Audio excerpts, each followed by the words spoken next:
명나라는 환관의 나라였다고 할 만큼 환관들의 권세가 너무나도 강력했고 고위 관료들마저 환관들의 눈치를 봐야 할 만큼 그 위세가 대단했습니다.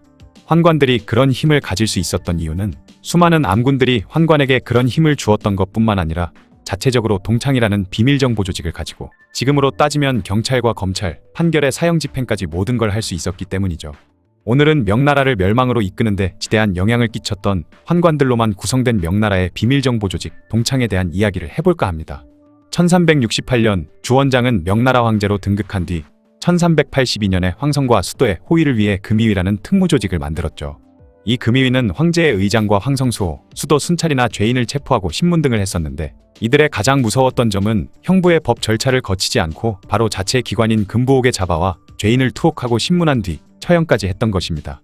그 정도로 금의위의 권한이 막강하다 보니 조정 대신들의 반발이 있었고 이로 인해 주원장은 결국 금의위를 폐지해버렸죠. 그리고 이후 손자였던 건문제가 즉위했지만 삼촌인 연왕 주체가 정난의 변을 일으켜 건문제를 몰아내고 영락제가 된 것입니다. 그런데 문제는 반란으로 정권을 잡았었기 때문에 건문제의 신하로 있던 사람들이 영락제를 따르지 않았고 건문제의 신하들이 자신을 따른다 하더라도 영락제 입장에서는 영 못 믿어왔던 것이죠. 또한 영락제는 재위기간 내내 정통성 문제에 시달렸는데 심지어 건문제가 아직 죽지 않고 살아있다는 풍문이 나돌기도 했고 언제 누가 모반을 일으킬지도 모른다는 불안감이 있었으며 언제든지 누군가가 자신을 몰아내고 다른 사람을 황제로 옹립할 수 있다는 의심을 떨치지 못했던 것입니다.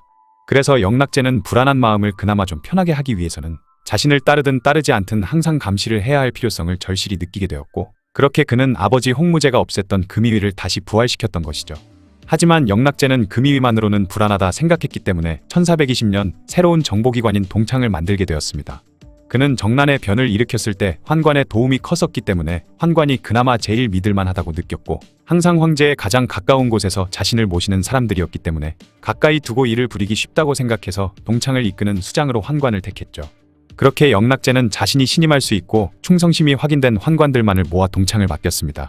동창은 황제의 직속 정보조직으로서 신하들을 견제하면서 황권을 강화하고 황제가 세상이 어떻게 돌아가는지 파악하는 데 많은 도움이 되었지만 동창 소속 환관들의 권한이 강해질수록 그들이 일삼는 악행이나 월권이 나날이 심해졌고 그에 따른 폐단이 만만치 않게 나타나게 되었죠. 이 동창의 원래 이름은 동집사창인데 이를 줄여서 동창이라고 불렀고 이 골 때리는 조직은 명나라가 멸망할 때까지 엄청난 악명을 떨치기 시작했습니다. 동창의 우두머리를 동창장인 태감 혹은 창공, 창주, 창독, 독주라 했는데 이는 환관 서열 중에서 가장 높은 사례감 장인태감 다음가는 두 번째로 높은 자리였죠. 이들의 기세가 얼마나 등등했는지 동창은 사용하는 도장에서도 그 권력이 느껴질 정도였습니다. 다른 기관의 도장들은 그 부서의 명칭만 적어놓았을 뿐인데 동창의 도장에는 흠차총독 동창관교 판사태감관방이라고 14글자나 새겨져 있었다고 하죠. 여기서 흠차란 황제의 명령으로 보내진 파견인이라는 뜻으로 자신은 황제의 명령을 받아온 사람이라고 떡하니 적어 놓은 것입니다. 그러다 보니 동창에 속한 환관들은 황제의 최측근 행세를 하며 온갖 전횡을 일삼았는데요. 동창의 수장인 독주에게는 약 15만 명이나 되는 부하들이 있었으며 이들은 전국 각지의 점조직 형태로 흩어져 온갖 정보를 수집했습니다. 이들은 거의 모든 일을 하다시피 했는데 처음에는 관리들이 부정을 저지르지 않는지 또는 모반에 조짐이 있는지와 같은 중요한 정보를 캐는 일을 주요 임무로 삼았지만 시간이 흐르면서 민간의 사소한 일까지 모든 정보를 모으기 시작했죠. 심지어 육부의 모든 문서도 동창에서 파견된 환관이 검사를 했고 주요 관리들과 황족들은 동창에 의해 일거수일투족을 감시당했습니다. 거기다가 같은 정보기관이던 금의위까지 감시했다고 하죠. 심지어는 시장에서 어떤 채소가 얼마에 팔리는지, 쌀은 얼마인지와 같은 물가에 대한 것까지 모두 기록했고 언제 어디서 무슨 사고가 났고 심지어 낙뢰가 친 것까지 다방면에서 정보를 모았으며 민심을 살피고 여론을 조작하는 역할을 맡기도 했습니다. 또한 이들은 황제에게 직접 보고할 수 있는 권한도 있었기 때문에 황제랑 직접 대면할 수 있는 특권을 이용해 온갖 막장스러운 짓을 하기도 했죠. 만약 관리들이나 황족 군인들 중 사소한 거라도 꼬투리가 잡히게 되면 바로 잡아들일 수 있었는데 이것은 죄가 있든 없든 마음에 안 드는 사람이 있으면 온갖 죄를 뒤집어 씌워 마음대로 잡아올 수 있었다는 뜻이기도 했습니다. 거기다가 자신들의 반대하는 정적들은 가차없이 모조리 잡아들일 수 있었으며 죄가 있든 없든 동창에 잡혀간 사람은 혹독한 고문으로 인해 없는 죄를 자백해야 했거나 반신불수가 되었고 심지어 죽임을 당하기까지 했죠. 원래 동창은 정보 수집과 체포만 담당하고 죄인을 신문하고 처벌하는 것은 금의위에서 했었는데요. 나중에는 동창에서도 스스로 감옥을 만들었고 사법기관을 거치지 않고 죄인을 가두고 처벌하는 권한까지 갖게 되었습니다.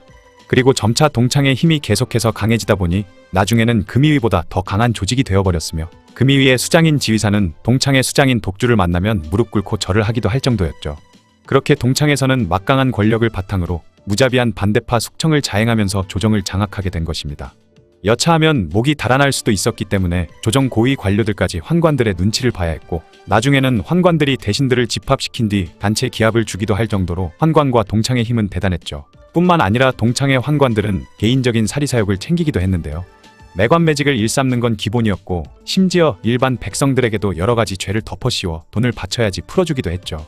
또한 지방관들이 수도인 북경에 들어오려면 뇌물을 바쳐야 했고, 황제를 아련하려면 또 돈을 바쳐야 했습니다. 심지어 먼 지방에도 부하들을 파견해 백성들의 고열을 쥐어짰죠. 그러다 보니 먼 지방에 살던 사람들도 북경에서 화려한 옷을 입은 누군가가 나타나면 두려움에 떨었을 정도였다고 합니다. 동창은 황제 직속의 정보기관일 뿐만 아니라 체포와 신문, 기소의 판결, 그리고 처형까지 할 수 있는 그야말로 무소불위의 권한을 가질 수 있었기 때문에 흉악하고 잔혹한 일을 아무런 거리낌 없이 저지를 수 있었고, 자신들이 원하는 일은 모두 다 할 수 있었던 것이죠. 그렇게 환관들의 권력이 대신들의 권력까지 뛰어넘어 황제의 권력까지 넘보려고 하다 보니 점점 국가의 기강이 문란해지기 시작했습니다. 이 동창의 우두머리 중 대표격인 인물들이 왕진, 유근, 풍보, 위충현 등이 있죠. 이들은 하나같이 다들 나라를 말아먹은 악독한 환관들이었습니다. 시간이 흐르면서 동창이 너무 비대해지다 보니 성화제는 동창을 견제하고 문제점을 보완하기 위해 환관 왕직을 시켜서 서창을 만들기도 했지만, 왕직이 서창을 개인 정보기관처럼 만들어 권력을 남용하자 폐지해버리기도 했죠. 그리고 정덕제 시절 환관 유근은 동창을 본떠 만든 내행창을 만들어 나라의 모든 관리와 백성들을 감시하면서 자신의 권력을 위해 이용하기도 했습니다. 그리고 천계제 시절의 환관 위충현은 동창의 수장이 되어 황제보다 더 큰 권력을 휘둘렀는데, 그가 얼마나 기고만장했는지 황제 앞에서도 말해서 내리지 않았을 정도였죠. 이렇게 환관들이 동창을 통해 온갖 정보를 입수하고 그것에 따라 반대파들을 모함하고 제거해 나가면서 세력을 키워나가자 점점 충신들과 유능한 신하들이 죽임당하거나 관직을 버리고 조정을 떠나버렸고, 그만큼 명나라의 상황은 점점 더 악화되었습니다. 그러다 결국 숭정제를 마지막으로 반란군 이자성에 의해 멸망하고 말았던 것이죠.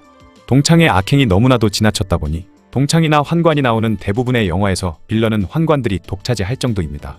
진짜 환관이 권력을 잡거나 환관의 말에 귀 기울인 나라치고 망하지 않은 나라가 없는 것 같은데, 환관이 되면 악해지는 건지 악한 사람이 환관이 되는 건지 권력이 사람을 악하게 만드는 건지 모르겠네요. 지금까지 황제의 직속 비밀 정보 조직이었다가 환관들의 권력 도구로 전락해버린 동창에 대한 이야기였습니다. 명나라의 선덕제는 명나라 명군 중 한 명으로 일컬어지는데요. 그런 선덕제에게는 크나큰 실책이 하나 있습니다. 그것은 바로 환관을 교육시키는 내서당을 만든 것인데, 이는 이후 환관들이 권력을 가질 수 있는 밑바탕이 되었죠. 그리고 선덕제 이후 권력을 갖게 된 환관들이 말 그대로 명나라를 뒤흔들기 시작하는데, 오죽하면 명나라는 환관의 나라라고 할 정도였습니다. 오늘은 명나라 환관 중 한 명인 유근에 대해 이야기해볼까 하는데요. 이 유근은 2001년 월스트리트 저널에서 선정했던 근현대 1000년 동안 세계에서 가장 부유한 50인에 포함되었을 정도로 엄청난 갑부였는데, 그 돈은 모두 유근의 악행으로 인해 만들어진 것들이었죠. 유근은 원래 유씨가 아니었지만 어릴 적 태감이던 유순에게 입양되면서 성이 유씨가 되었고 이후 환관이 되었습니다. 그러다 훗날 황태자였던 주우조를 가장 측근에서 모시는 근시환관이 되었죠. 그렇게 유근은 수단과 방법을 가리지 않고 태자 주우조의 눈에 들기 위해 노력했는데, 주우조는 자신이 원하는 건 모두 다 들어주는 유근을 마음에 들어 했던 것입니다.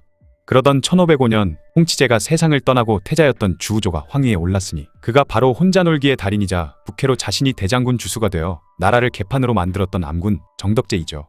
정덕제는 어린 시절부터 자신을 보좌했던 유근을 굉장히 중용했는데, 이때부터 유근의 시대가 도래했던 것입니다.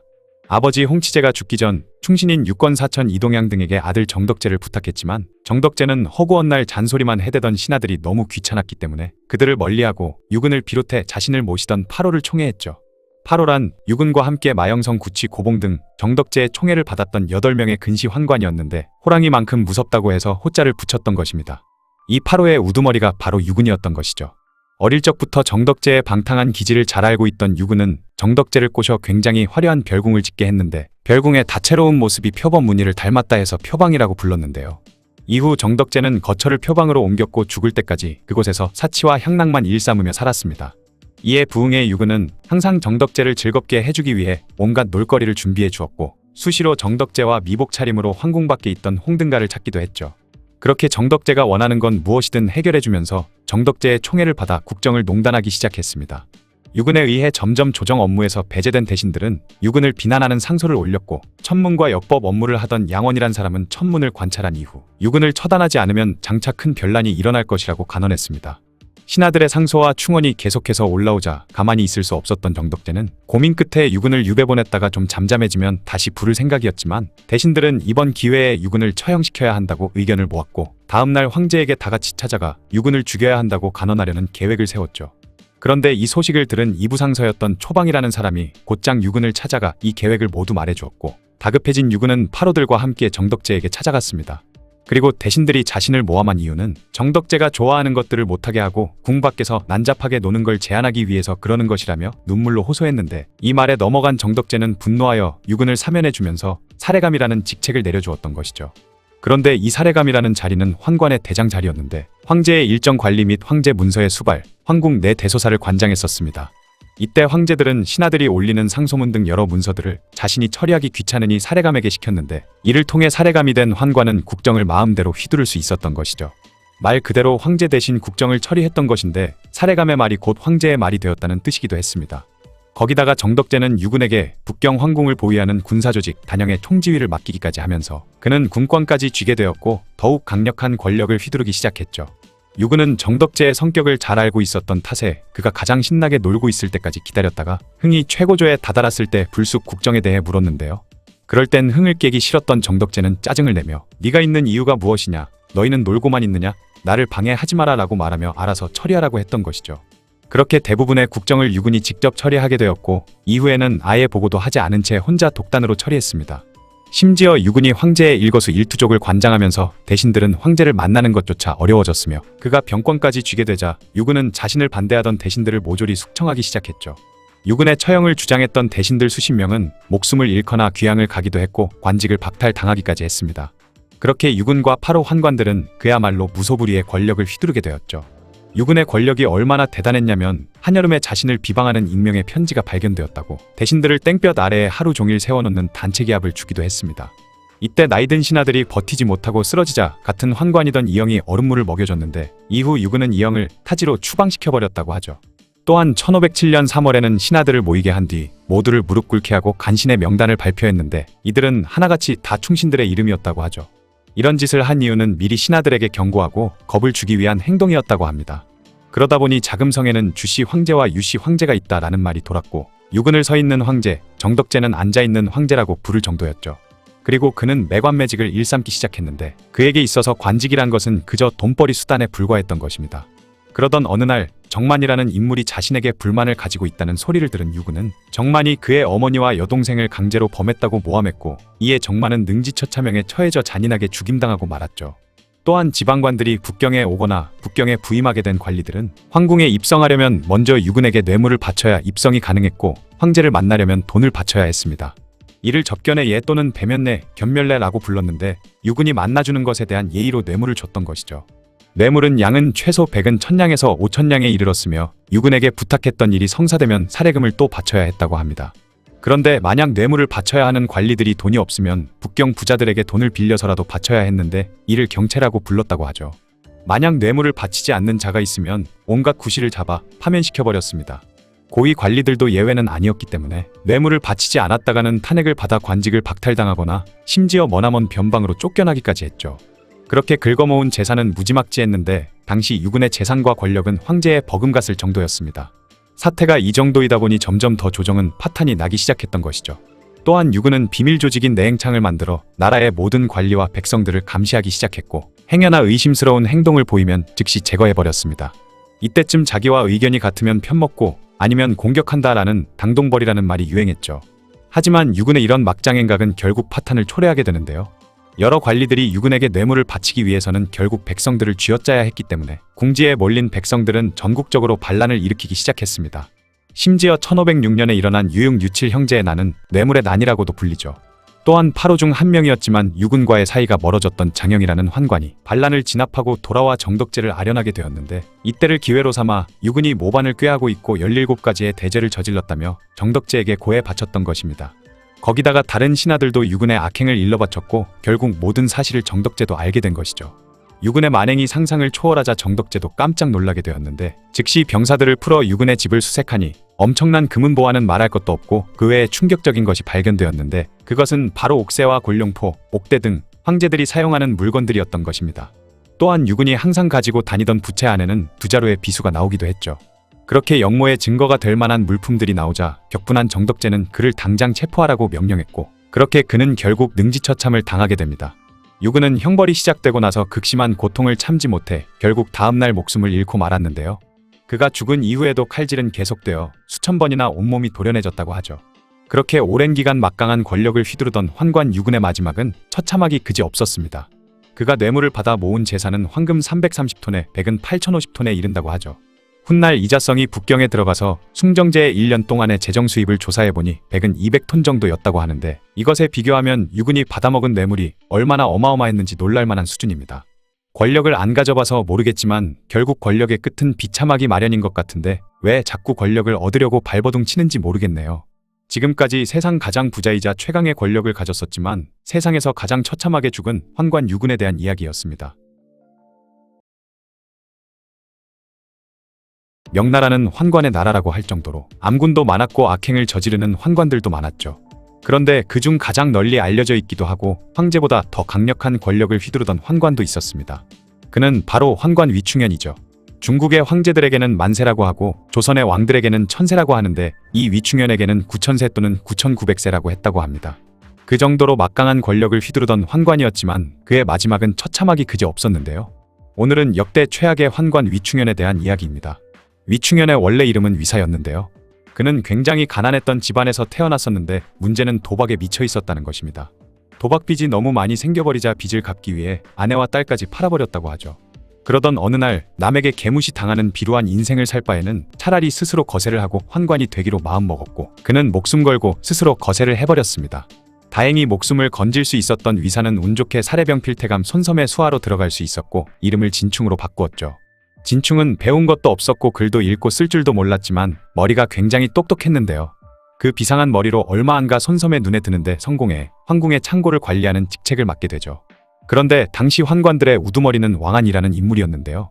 왕안은 성품이 굉장히 강직하고 정의감이 투철한 인물이었기 때문에 대신들과도 트러블이 없었고 심지어 대신들도 그의 인품을 존경할 정도였습니다. 진충은 왕안의 눈에 들기만 하면 더 높은 위치로 오를 수 있을 거라 생각해 왕안의 최측근 중 한 명인 위조에게 접근하기 시작했고 얼마 안가 위조의 마음을 얻어 의형제를 맺기에 이르죠. 그리고 위조의 천거를 받아 왕안의 측근이 되는데 성공했으며 그렇게 천계제의 친어머니인 왕제인의 수발을 드는 직책을 맡게 되었습니다. 그리고 왕제인의 환심을 사기 위해 어떤 일이든 마다하지 않았으며 동시에 주유교를 키웠던 유모 객시에게도 접근했죠. 원래 유모는 주유교가 어느 정도 잘하면 더 이상 필요가 없어지는 존재이지만 주유교는 객시에게 미묘한 감정을 느끼고 있었는데 이것을 진충이 눈치를 챘던 것입니다. 또한 객시는 진충과 의형제를 맺었던 환관 위조와 대식관계였는데 위조가 정신없이 바쁜 틈을 타 그녀의 마음을 사로잡아 버렸고 아무도 몰래 간통까지 벌였던 것이죠. 일설에 따르면 진충은 거세를 했지만 다른 보통 환관과는 달리 생식기가 남아있었고 그 덕분에 객시와 그런 사이가 될 수 있었다고 합니다.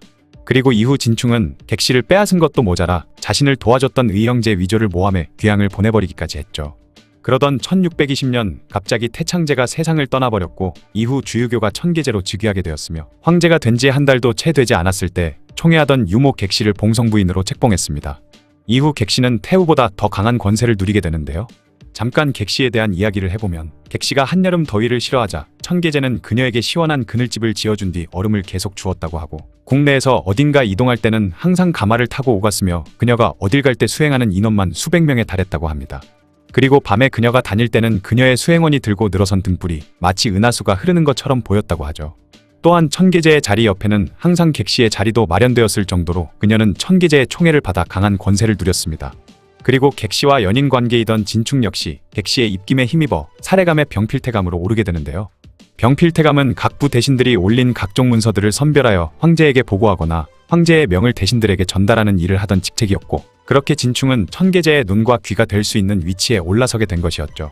또한 정치에는 전혀 관심이 없고 오직 목수일에만 몰두하며 지내던 천계제는 결국 진충에게 모든 정사를 일임해버렸습니다. 그리고 진충에게 충성스럽고 현명하다라는 뜻의 충현이라는 이름을 하사했고 그렇게 그는 원래 성을 붙여 위충현으로 이름을 바꾸게 된 것이죠. 그렇게 위충현은 본격적으로 권세를 휘두르기 시작했습니다. 그는 자신에게 위협이 되는 인물들을 모조리 제거하기로 마음먹었죠. 그리고 첫 타깃을 강직한 성품이던 환관의 우두머리 왕안으로 삼았습니다. 왕안은 천계제가 즉위하고 나서 새 술은 새 부대에 담아야 한다라며 자신은 마땅히 사직해야 하고 다른 새로운 인물에게 사례감을 맡도록 해야 한다고 천계제에게 고했던 것이죠. 이때 천계제는 왕안이 계속 사례감을 맡았으면 했지만 객시가 천계제에게 그의 사직서를 받아들여야 한다고 말했고 그렇게 왕안은 사직하게 된 것이었습니다. 그리고 곧바로 위충현은 자객을 보내 그를 죽여버리고 말았죠.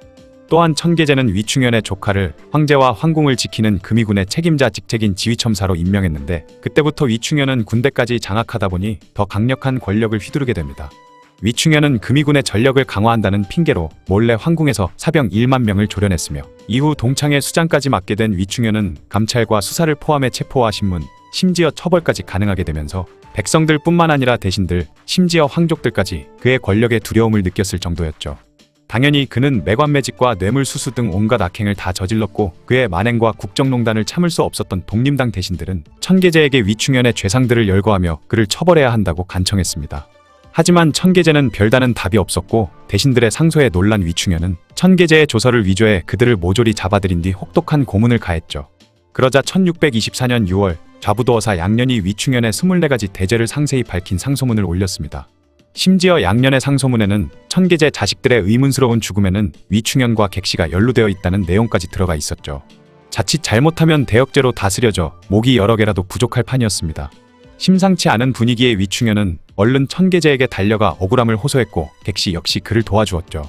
하지만 그를 읽을 줄 몰랐던 천계제는 위충현에게 양년의 상소문을 대신 읽어달라고 했고 이에 위충현은 자신에게 큰 위협이 될 만한 부분은 읽지 않고 사소한 죄목만 읽어나갔던 것입니다.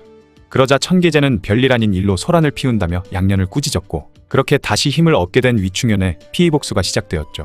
위충현은 양년과 같은 당파이던 왕문원을 만나 그에게 양년이 매관매직을 했다는 걸 자백하라고 겁박했지만 왕문원은 그의 말을 끝내 거부했습니다. 하지만 위충현은 그냥 스스로 왕문원의 자백서를 만들어버렸는데 자신이 말하지도 않은 걸 자백서에 적어놓은 위충현을 보고 왕문원은 귀신이 되어서라도 너희들을 지켜볼 것이다 라고 소리쳤다고 하죠. 어쨌든 그들이 허위로 써버린 자백서를 근거로 결국 양년도 체포되고 말았고 참혹한 고문을 견디지 못하고 세상을 떠나고 말았습니다. 하지만 독림당의 대신들은 지지 않고 계속 위충현을 탄핵하는 상소문을 올렸지만 천계제는 여전히 전혀 듣지 않았죠. 이에 기고만장해진 위충현은 정겨간 홍환한 이궁한 사건을 빌미로 독림당을 공격했고 그렇게 자신을 탄핵하던 수십 명의 신하들을 관직에서 쫓아내버렸으며 만경과 임여저라는 인물은 모함을 받아 체포된 이후 혹독한 고문을 이기지 못하고 죽어버리고 말았죠. 그러자 위충현의 권력에 겁을 먹고 그의 편이 되는 대신들도 많았는데요. 예부상서 고병겸은 자신보다 18살이나 어린 위충현에게 어르신의 양아들이 되고 싶었지만 어르신께서 허옇게 수염난 아들을 싫어하실까봐 제 아들을 손자로 삼아주셨으면 좋겠습니다라고 하며 아버지로서 그를 모신다며 아부를 떨었다고 하죠. 그리고 이후 환관들이 만든 당인 엄당에 들어가 독림당 대신들의 명단을 위충현에게 건네주는 등 위충현의 권력에 무릎을 꿇었습니다. 그 외에도 위충현에게 찾아가 머리를 조아린 최정수라는 사람은 훗날 병부상서의 직책까지 맡았으며 독림당 인사들을 제거하는 데 가장 앞장서기도 했죠. 심지어 그를 좀 아는 환관들이 있었으면 좋겠다는 위충현의 말을 들은 최정수는 즉시 국자감으로 가 공부하고 있던 생원들을 잡아와 협박한 뒤 거세시켰고 환관으로 만든 후에 위충현 앞에 데려왔다고 합니다. 또한 절강순무로 있던 반여정이라는 사람은 위충현을 모시는 생사당을 건립해야 한다며 주장하는 동시에 전국에서 제일 먼저 위충현의 사당을 세웠으며 이후 위충현에게서 떨어지는 콩고물이라도 얻어먹으려던 사람들은 너나 할 것 없이 전국 각지에 위충현의 사당을 세웠다고 하죠. 심지어 그를 공자처럼 모셔야 한다는 사람도 있었고 만약 그의 사당에서 절하지 않는 사람은 처형당했습니다. 그 외에도 과교와 왕소희 등 수많은 신하들이 환관인 위충현에게 아부하고 충성을 바쳤으며 그들은 양년, 좌광두, 원하중 등 독립육군자와 여러 반대파 신하들을 살해하거나 스스로 목숨을 끊도록 강요했죠. 그렇게 정적들을 모조리 숙청하고 조정 대신들까지 무릎 꿇린 위충현은 황제 다음 가는 권력을 손에 거머쥐게 되었습니다. 그는 동창의 정보망을 황족과 관리들 그리고 백성들까지 자신에 대한 비판을 하는지 감시하기 위해 사용했는데요. 어떤 술집에서 술에 취한 남자가 위충현의 험담을 하자 곧장 그를 잡아온 위충현은 친구가 보는 앞에서 자신을 험담한 남자의 가죽을 산채로 벗겨버린 뒤 죽였으며 같이 온 친구에게는 큰 돈을 주고 풀어줬을 정도로 그의 정보력은 아주 높은 곳에서 아주 낮은 곳까지 면밀히 감시하고 있었던 것이죠. 또한 온갖 음모를 꾸미는 문관 5명을 5호, 꾸민 음모를 토대로 숙청을 자행하는 무관 5명을 5표라고 칭하며 위충현의 눈밖에 나는 자들은 이 5호 5표에게 잔혹하게 죽임당했습니다. 그렇게 명나라 조정의 내각이나 육부, 전국에 흩어진 지방관들까지 위충현 일당의 세력이 뻗어나가 있었으며 이후 위충현은 자신에게 구천세라고 외치라며 요구하기까지 했습니다. 그가 어딜 지나갈 때는 수만 명의 수행원이 그를 따랐고 길에는 백성들뿐만 아니라 사대부들까지 엎드려 절하며 구천세를 외쳤다고 하죠. 심지어 위충현은 궁궐 내에서도 말을 타고 다녔고 천계제 앞에서도 말에서 내리지 않는 모습을 보이기도 했습니다. 이것은 얼마나 위충현의 권력이 무지막지하게 강했다는 걸 보여주는 예이기도 하죠. 하지만 화무십일홍 권불십년이라고 그 강한 권력을 떨치던 위충현도 결국 내리막길을 가게 됩니다. 어느 날 천계제가 뱃놀이를 하다가 그만 물에 빠지게 되었고 다행히 물에서 건져져 목숨만은 살았지만 이로 인한 후유증으로 시름시름 앓다가 얼마 안가 숨이 끊어지고 만 것이었죠. 그리고 이후 천계제의 동생이던 주유검이 숭정제로 즉위하게 되었습니다.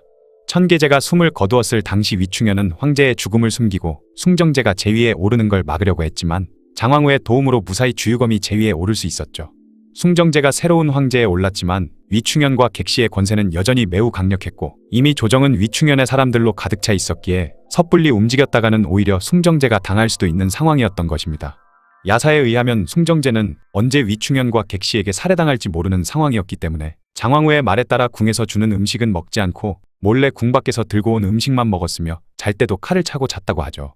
그렇게 굉장히 위험했던 상황이라 숭정제는 위충현의 눈치를 보며 그의 조카에게 면사철권을 하사하기도 하고 엄당의 인물들에게 상을 내리기도 하는 등 자신도 허수아비 황제인 척 행세를 하며 조용히 때를 기다리고 있었습니다.